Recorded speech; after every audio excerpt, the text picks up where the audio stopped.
Skeletons of the Marital Closet by Tang. Chapter 1911. Am I not allowed to come? Gale smiled, looking at the scattered documents on the floor. What's with the temper again? Being angry all the time ages you easily, and it's bad for your health. She squatted down, picking up the files one by one.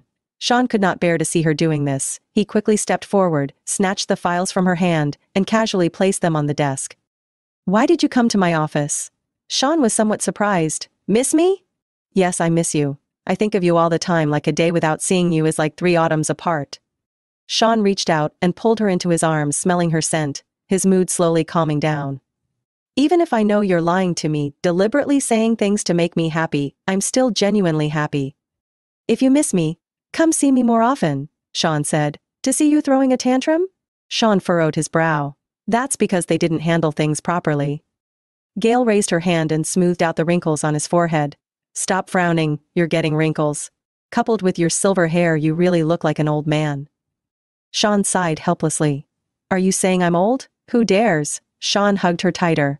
What do you need from me? Just say it. Could it be that she wanted him? Whenever Gale came to see him, it was always for something. Only when he went to see her was it truly because he missed her. Shawn clearly realized that he was falling deeper and deeper in love. I bumped into Ivy when I was buying coffee. She told me about some things, Gale said. Shawn naturally understood what it was about. That was what he had instructed Ivy to say. However, he still pretended to be unaware and asked, What did you talk about? She said, that night, nothing happened between me and Orem. She asked me to believe what she said. She can't produce evidence now, but she will eventually. She also said she wants revenge, Gale replied truthfully. I asked her if she had any clues, and she admitted yes, but she seems unwilling to say more and doesn't want us to interfere. Gale was somewhat worried. Shawn, will Ivy be in danger? What exactly does she know? What message did she get? He looked into her eyes. Gale, do you believe what Ivy said? She thought for a moment and nodded. She believed it. She had complete confidence in Ivy's character. Ivy was also a victim. People in the same boat understand each other's despair the best. Then believe her completely. Gale, you are still pure, you're still the only woman in my life, Shawn said. But I'm puzzled. Why would Ivy be so sure about what happened between me and Aru that night? Since she came to you to talk about it, then she must be confident. I'm very worried about her. I'm afraid she'll be hurt again. She can't bear any more setbacks, Gale said anxiously. With that, Gale grabbed Shawn's sleeve. Can you protect her? Promise me, you'll protect her. I will. With his promise, she finally felt relieved. Gale, I also have some, not quite sufficient evidence. Now I'll show it to you. Along with what Ivy said, you can completely believe that you are still you. Shawn hugged her, walking toward the desk. Not quite sufficient evidence? Yes. Shawn sat down at the computer and put her on his lap. His hands passed through her sides, landing on the keyboard and mouse. Chapter 1912. The way he sat her on his lap made her feel like a child. His chest pressed against her back, his hands moving deftly. Soon, a frame appeared on the computer screen. Gale, this is the surveillance footage from outside the hotel. I've been trying to repair the damaged cameras these past few days and managed to retrieve a few unclear images, Shawn said. There's one that got a shot of Paul and Ivy's figures, but the most crucial thing is the time. Shawn moved the mouse to the upper right corner. Look, the current time is 11 o'clock and 8 minutes in the evening. Gale listened intently. Even though the surveillance didn't get me, Orem and I should have been around the hotel at the same time, right? Exactly. Regardless of whether you and he arrived first or later, the time difference wouldn't exceed 10 minutes, Shawn replied. Then Shawn opened another picture. This one was sent by my men. They entered the hotel to search for people at 11:20. That's only 12 minutes after Paul and Ivy were seen outside the hotel. His throat rolled as he spoke. This means the bodyguards arrived quickly and immediately started searching each room. Even if Orem intended to do something to you, he wouldn't have had time in those 10 minutes. The surveillance from that night had all been destroyed. It had taken Shawn considerable effort to recover them, and only a few blurry photos remained. The only information he could glean from these scant clues was the time from the surveillance footage. Orem could not have targeted Gale in that time for me. Gale stared at the computer screen. When did you get this surveillance? This morning. These surveillance images could not directly prove whether they had slept with each other, which was why Shawn said the evidence was insufficient. However, combined with Ivy's words and his unwavering love and trust for her, Shawn believed she would gradually change her mind. He did not want her to remain trapped in this predicament and be unable to move on. Gaily, Ivy's words were true. She wouldn't have suddenly said that to you without being certain, Shawn said as he pulled her closer, his hand resting on her waist. Gale could not express what she felt at that moment. It was painful yet liberating. She was relieved that she was innocent but also deeply empathized with Ivy. So you mean? I didn't suffer any harm but Ivy truly lost her virginity. No, it's not just her virginity, it's a woman's dignity. I didn't do anything, yet I've truly implicated her. Gale murmured. We can help her. Gale closed her eyes. The damage that had been done could not be undone, and the scars would always remain, a constant reminder of the pain. Gaily, Shawn's chin rested on her shoulder. Can you believe me now? Can you stop rejecting my touch, stop feeling inferior, and stop belittling yourself? She sniffled. I just feel like this has also caused you some harm. I'm sorry, I don't deserve to stand by your side and walk with you anymore. You're Mr. Wood, how can you have a tainted wife? Gaily, you're pure. There was a brief silence before he emphasized, very much so. In my heart, no one can hold a candle to you. That night when you kicked open the door and saw that scene. What were you feeling? Gale trembled.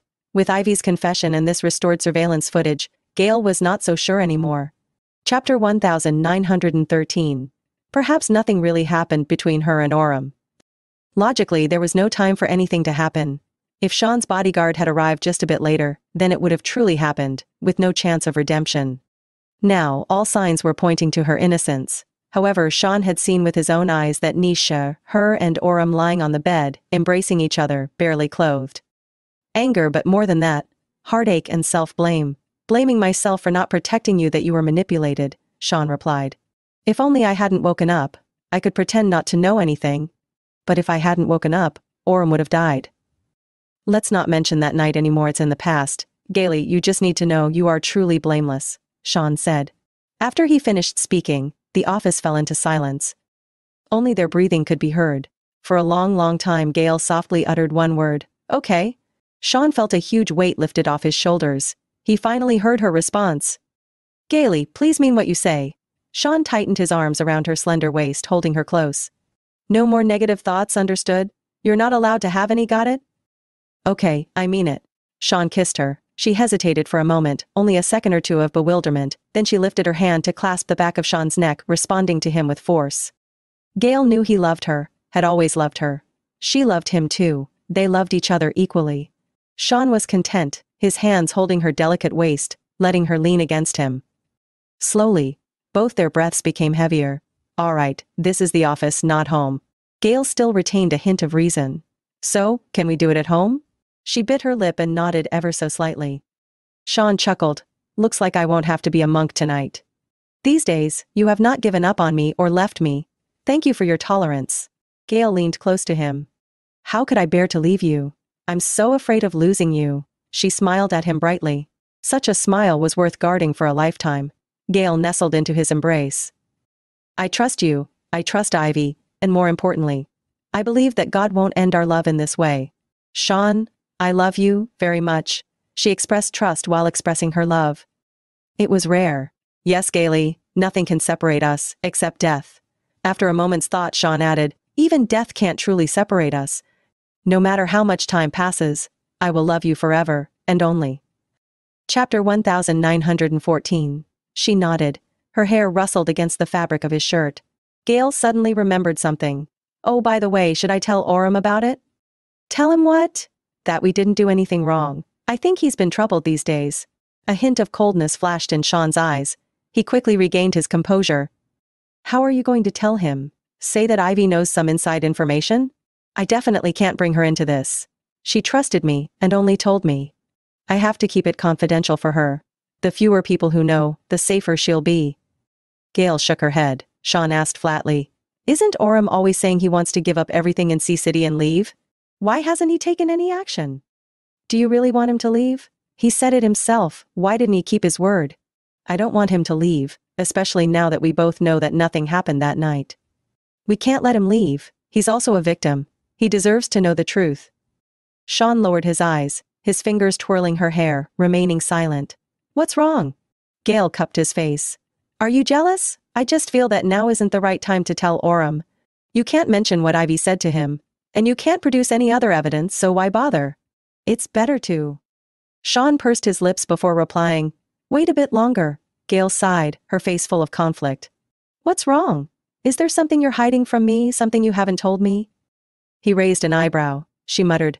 The reason I wanted to tell Orem that we're innocent is because I don't want him to blame himself, and more importantly, I want him to openly and calmly accept new people in his life. New people? Yes, Gale nodded. Today, I saw Orem. The way he and Ivy interacted were more than friends. Oh, Orem really did not miss any chance to flirt with Ivy. He was determined to win Ivy's heart.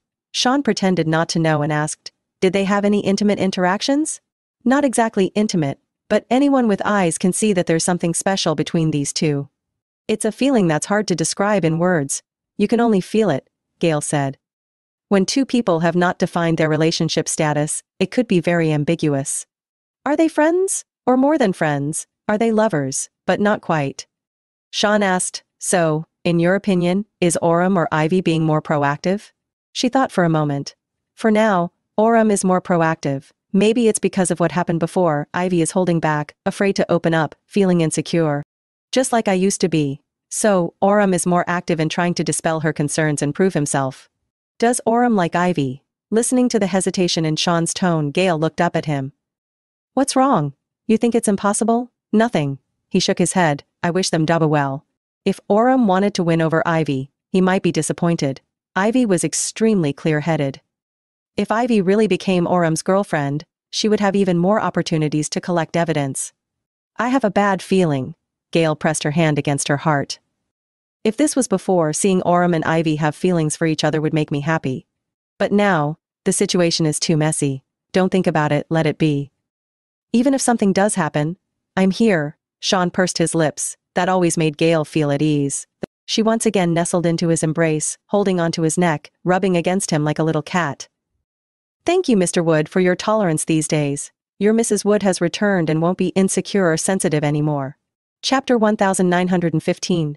It's so tiring to be tolerant, Gale. She bit her lip. You've been through a lot. Is that all I deserve? Shawn asked. Gale instantly understood what he meant, and leaned deeper into his embrace. Let's talk about it when we get home tonight. It's time for me to enjoy myself, isn't it? He stroked her hair, whispering, You've been distant with me these days. I expect you to be more passionate towards me from now on. She blushed and nodded. As she smelled the familiar scent of Shawn's cologne, she found solace in his embrace. He was always open to shield her from the storms. However, Gale sniffed again. Was there a hint of smoke? What's wrong? Did you smell something? Shawn asked. Are you smoking again? No, Shawn denied. Gale gently pulled down his tie. You dare not admit it? I can smell a faint scent of smoke. I really haven't smoked, Shawn replied. He had craved a cigarette several times but always resisted, distracting himself or toying with a cigarette without lighting it. How could there be a smell of smoke then? Smell it yourself, Gale asked. It's probably because I was around someone who was smoking, Shawn explained. Pausing, he asked, Is Mrs. Wood so strict now? Are you asking me to quit smoking? Can you quit? If you wish, I can try. Quitting smoking was difficult. The smell of nicotine was enticing. Lighting up a cigarette in times of stress was comforting. Before Gale could reply, she heard Shawn coughing a few times. His throat felt itchy. Thinking a few coughs would clear it, Shawn was surprised when it would not stop, the sound echoing through the office. Well, if you're coughing like this, it's time to quit smoking. Gale scolded while pouring him a glass of warm water. Shawn was tongue-tied. Gale, I really haven't smoked these days, he said. He used to keep a pack of cigarettes in the study at home and the drawers at the office. But after a month, the pack remained untouched. Shawn took a sip of the warm water, feeling a bit better. He could not resist teasing. The water you poured tastes sweeter than usual. Gale glared at him playfully. For your health and for the sake of our children, will you quit or not? Give me a definite answer, she asked. I'll quit. Cough, cough, cough. The tickle in his throat returned, and Shawn clenched his fist near his mouth, turning away to cough. Seeing him like this, Gale felt her heart ache for him. Chapter 1916. She gently patted his back. She had hardly seen Shawn cough so badly before. After a while, Shawn finally eased up. He found it rather strange himself. Shawn slowly drank some water. Gotta quit, can't ignore what the wife says. Better go to the hospital for a checkup, get a lung scan. With your history of chain smoking, who knows what your lungs look like, you should get regular checkups, Gale suggested. All right. I'll go this weekend. Gale nodded and casually opened his drawer, taking out the cigarettes. Confiscated, she shook them in front of him before pocketing them herself. Shawn smirked. No one could control him, and he could not be controlled. He always did what he wanted, but the feeling of being controlled by his wife felt quite nice. Gale returned to the jewelry department for work, but Summer called on her almost instantly. Hurry, hurry, my eyes are sore from all the choosing. These are the ones I've already sorted through. Now, take a careful look, Summer said. In the director's office, Summer pushed Gale into a chair and pointed at the computer screen. Ivy's posters are ready. We need to select 5 for touch-ups and then send them to all the malls. How many are there in total? Over 20. Gale looked at her in surprise. Summer? You've already gone through them all, and there are still over 20 left? Are you sure you've made your selections? I'm sure, absolutely and definitely. Every single one is so good. She's so expressive I can't choose. I'm leaving this difficult task to you. Summer replied. Selecting 5 out of 20 sounded a little challenging but not impossible. Gale refused to believe it was an arduous task at all. 5 minutes later she was whining. Oh Summer, I can't choose either. Why is every single one so flawless? Gale said, tearing at her hair in frustration. Summer sat leisurely beside her, arms crossed. See? Do you believe me now? I do. It shows you have good taste. She will shine for our brand. So, you decide which ones to keep. Don't ask me, I have no idea. Summer smiled slightly. Gale scratched her head again. Summer, on the other hand, looked relaxed, relieved to have tossed the problem to someone else. She could breathe a sigh of relief now. Plus, she had just started dating, so she was glowing with happiness. She was a lot more gentle and charming these days. Naturally, her well-being was also reflected in her looks. She looked good. Her skin was clear and smooth and she had bright, clear eyes. Ivy is truly beautiful from the inside out. With her facial features, her temperament, and her facial contours, even 20 years from now, she'll still be stunningly beautiful. I wonder which man will have the fortune to have her, Summer praised. Gale asked, who do you think is worthy of her? Summer tilted her head, thinking. Those around her age in the entertainment industry would not be able to handle her maturity. Those older than her are already married. The young ones wouldn't entice her. Hey Gale, why do beautiful women like Ivy have to belong to men? Can't they be beautifully single? Why should men have the privilege of having top-tier beauties? Just thinking about Ivy ending up with some man makes my heart ache. If they were a perfect match I could accept it.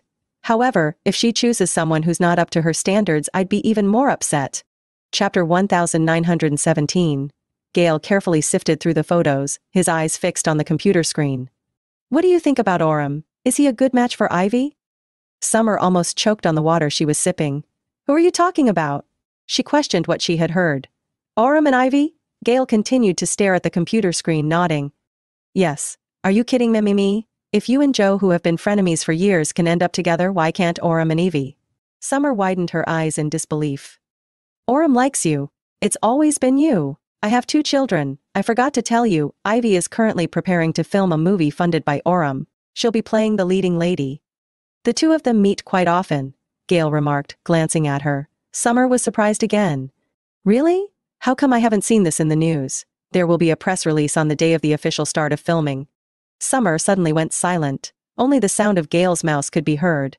She clicked back and forth on the 20 photos. Finally, Summer snapped back to reality. It's fine if they end up together, I guess. At least John can relax a bit as he'll have one less love rival. Besides, Orem has good character and a gentle personality. He's worthy of Ivy. Gale chuckled. Most people think Ivy would be marrying up by being with Orem, a female star marrying into wealth. To you, Orem seems barely good enough for Ivy. Exactly, Summer huffed. Rich men are a dime a dozen, but how many top beauties are there in the entertainment industry?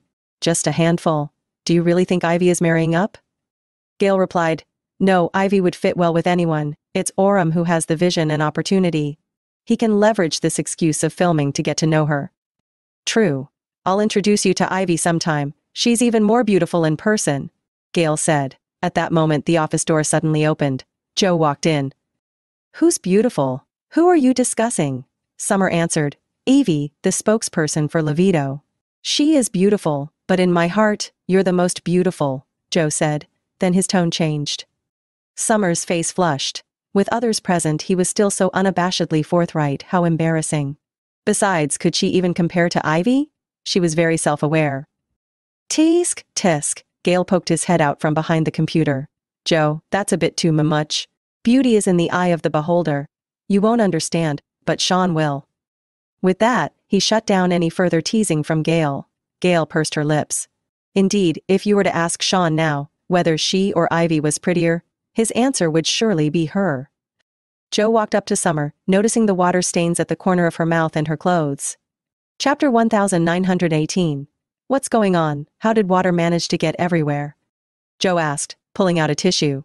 Summer was about to take the tissue, but he got it first before her and started helping her wipe. Her face grew even hotter. I can do it myself. Don't move. Joe was very serious and meticulous. Gale gave a tisk. You two really don't care about my existence, do you? Joe did not even turn his head. You can't speak if you are in the same situation. Gale fell silent again. Why was Joe so good at retorts? He did not even give her a chance to tease him. Back when she was all lovey-dovey with Shawn, Summer used to tease her all the time. Now, whenever she wanted to say something, Joe left her speechless. No, next time this happens, Shawn must be present. He would be good with words and could definitely outwit Joe. Nevertheless, Gale stopped talking. However, Joe did not want to let her get off so easily. Why are you still here? Can't you see you're disrupting my moment with Summer? Joe asked.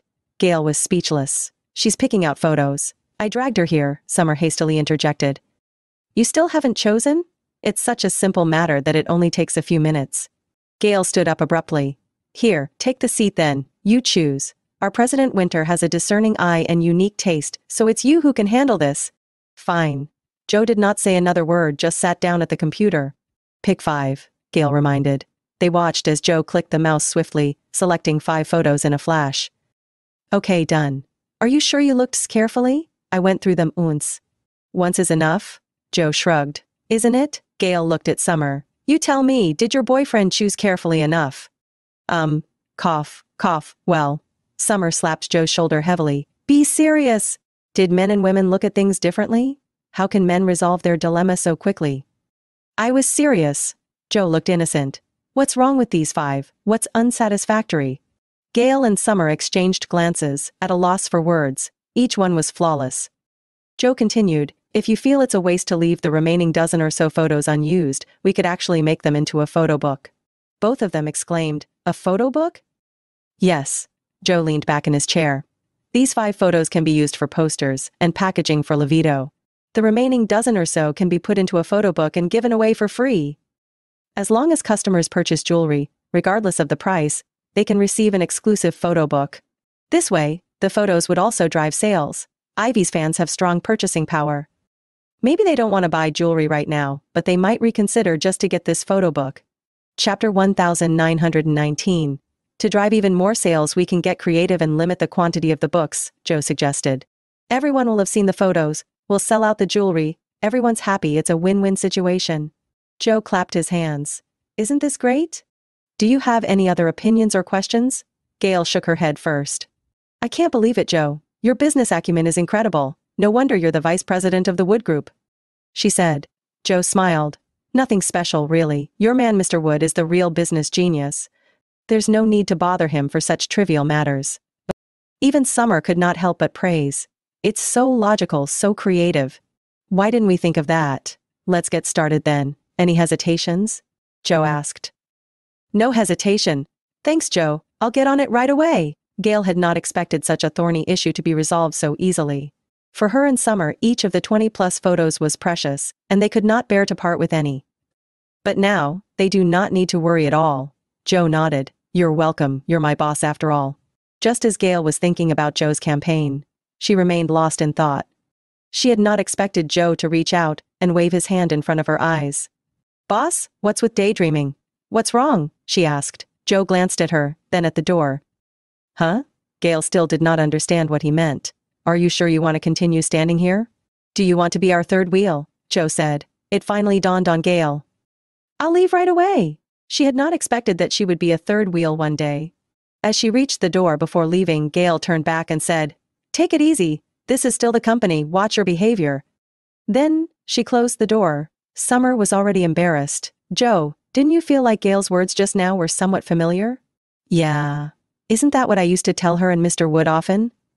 And now those words are directed back at you. How does it feel? Joe replied, I feel pretty good. It's the circle of life. Summer was speechless. Don't fear being teased, fear not even having the chance to be teased. Joe pulled her into his arms. Everyone in the company knows about our relationship, what's there to be shy about? You should tone it down. Summer was not so unabashed. Moreover, Joe came on really strong. These days she felt like she was in a dream, as she was constantly showered with affection. I won't tone it down. I want to express it, Joe replied. They had just started dating and were full of love. During this honeymoon phase, Joe could not bear to be apart from Summer. Summer looked at him, her eyes shining brightly, but in the end, she did not say anything. She just leaned into his arms and hugged him back. For two people in love, they did not need to do anything, just being together was wonderful enough. Summer, love is a process. We went from acquaintance, to familiarity, to understanding, and then to falling in love. Marriage is another process. We need to adapt to each other, accept each other, assess each other. Joe said. She was startled. Are you already thinking about marriage? I'd marry you right now if I could. She felt it was sweet, but also worrying. Marriage? It's a bit too soon for that. Chapter 1920. I understand your concerns. So, I'm taking it easy. I'll date you. As for marriage, I can respect your thoughts. I will wait patiently until you let go of all your guard and trustingly hand yourself over to me, Joe said.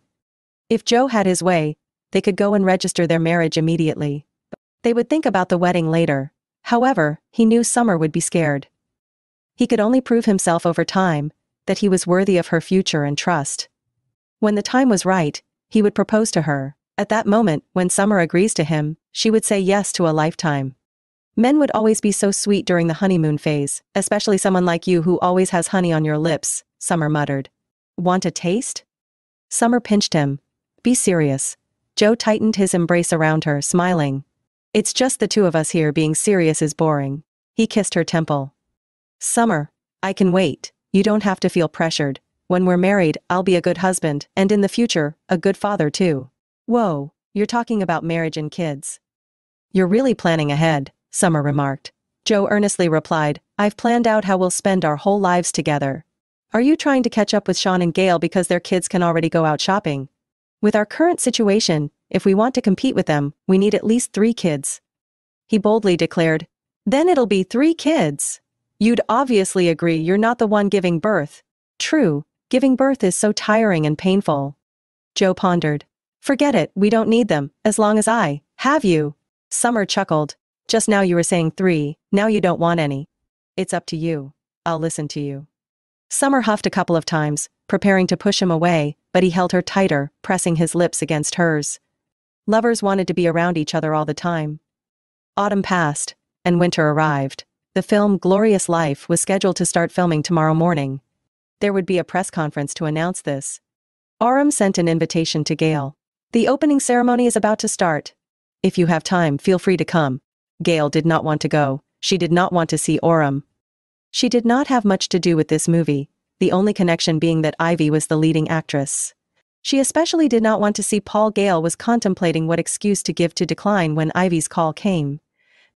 Gale, will you attend the film's opening ceremony? Aurum said he invited you, Ivy asked.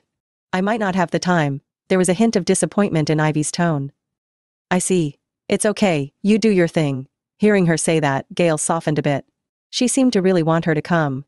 I'll try to make it work. If I have the time, I'll definitely come over, Gale replied. Ivy replied with a simple, okay. After hanging up the phone, Gale lowered her head and looked at the invitation in front of her.